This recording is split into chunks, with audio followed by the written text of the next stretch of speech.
High above the sleeping valleys, a pale blush spreads across the snow.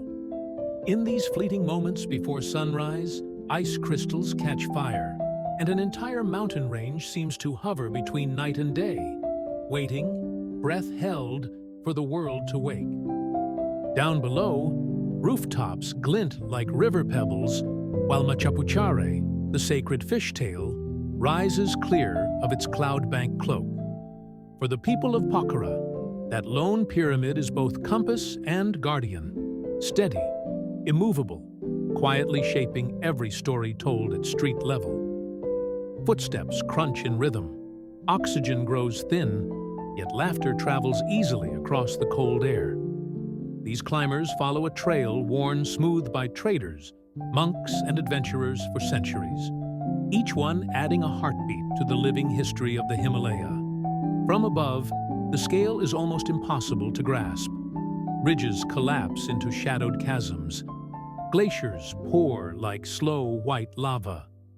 One swift glide reveals what days of walking cannot, that this land is at once violent in its creation and exquisitely carved by time. By late morning, warm air rises from the valleys, stirring an ocean of cloud that sloshes against every saddle and spur.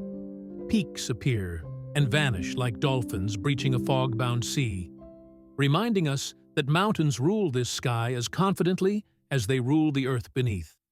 At a lonely pass, coils of faded cloth snap in the wind, blue, white, red, green, yellow, each color carrying prayers for all beings, not just those who survive the climb.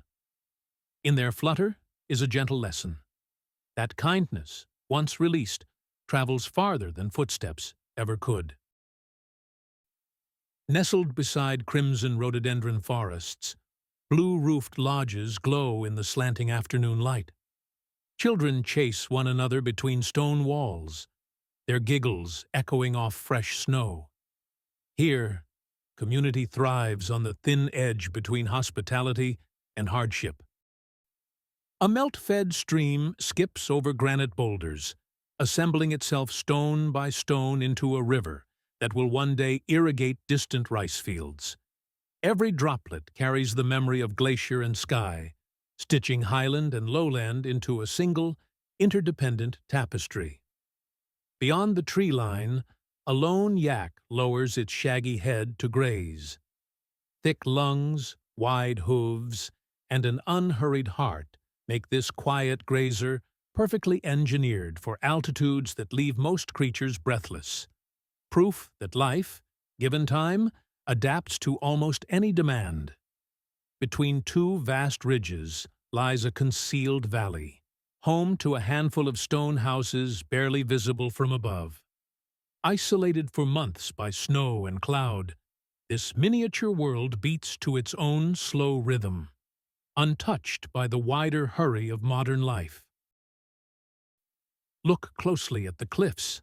Striations reveal millennia of uplift, while fresh fractures announce that the range is still on the move, rising each year the width of a thumbnail.